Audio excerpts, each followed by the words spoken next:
Haleluya, puji Tuhan. Kita ada di penghujung minggu, di akhir pekan. Walaupun akhir pekan kita nggak merasakan itu karena kita stay at home. Kita tetap bersyukur kepada Tuhan untuk itu semuanya. Nah, saya akan lanjutkan renungan kita pada pagi hari ini.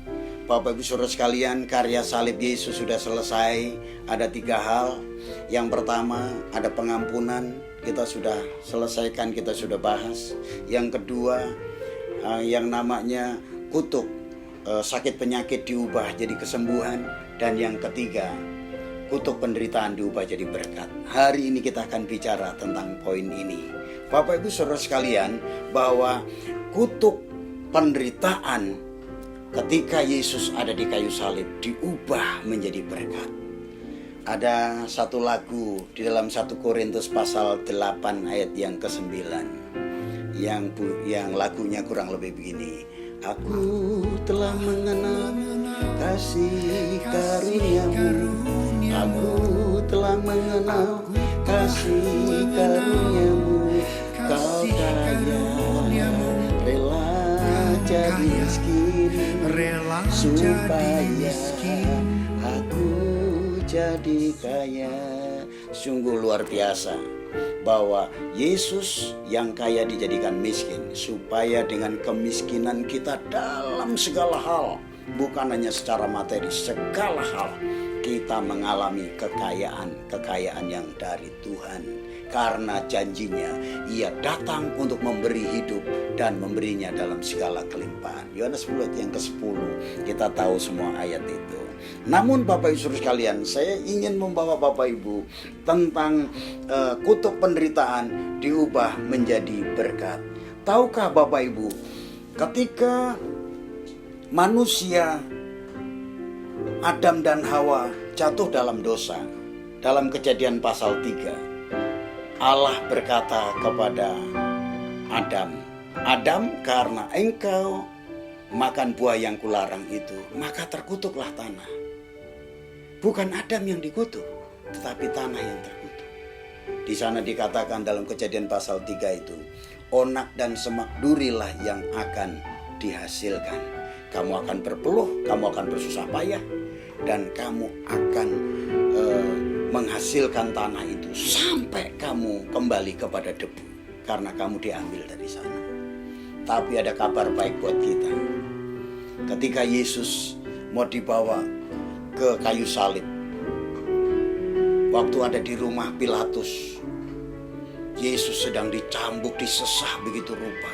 Setelah itu mau dibawa kepada Pilatus, dikenakan mahkota duri. Tentara-tentara itu mengambil namanya pohon duri dan kemudian dianyamnya dan dikenakan pada kepala Yesus. Ini ada 2 makna di sana. Yang pertama, makna historis adalah sejarah waktu itu. Yesus yang secara khalayak rame dianggap, khususnya yang tidak percaya kepada Yesus, itu dianggap itu sebagai satu cercaan, hinaan. Karena di sana dikatakan Yesus raja orang Yahudi, makanya seorang raja ditaruh mahkota. Tapi Yesus tidak dikasih mahkota emas, tapi ditaruh mahkota duri. Itu sebagai sebuah penghinaan. Itu makna historis. Tetapi ada makna kekekalan. Yesus dikenakan mahkota duri. Tahukah saudara, ada satu nilai dan nubuatan, penggenapan nubuatan di kitab Kejadian.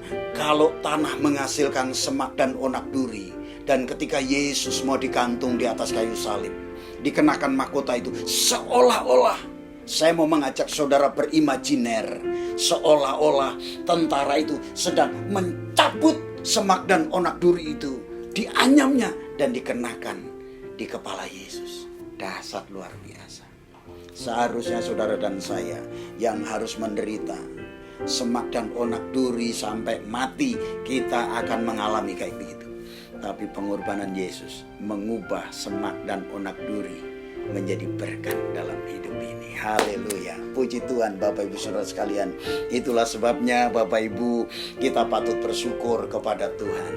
Karena penderitaan telah dicabut dan dikenakan di kepala Yesus. Kepala saudara yang harus pusing, kepalamu dan kepalaku yang harus pusing menghadapi hari-hari ini. Tetapi karena Yesus mau menanggungnya, maka kepala Yesus yang dikenakan yang namanya mahkota duri. Saya tadi bisa bayangkan, duri-duri yang tajam itu menancap di kepalanya dan kemudian keluar darah.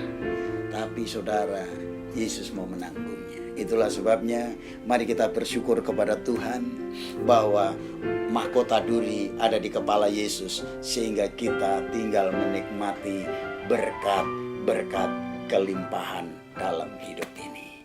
Kiranya Tuhan memberkati kita.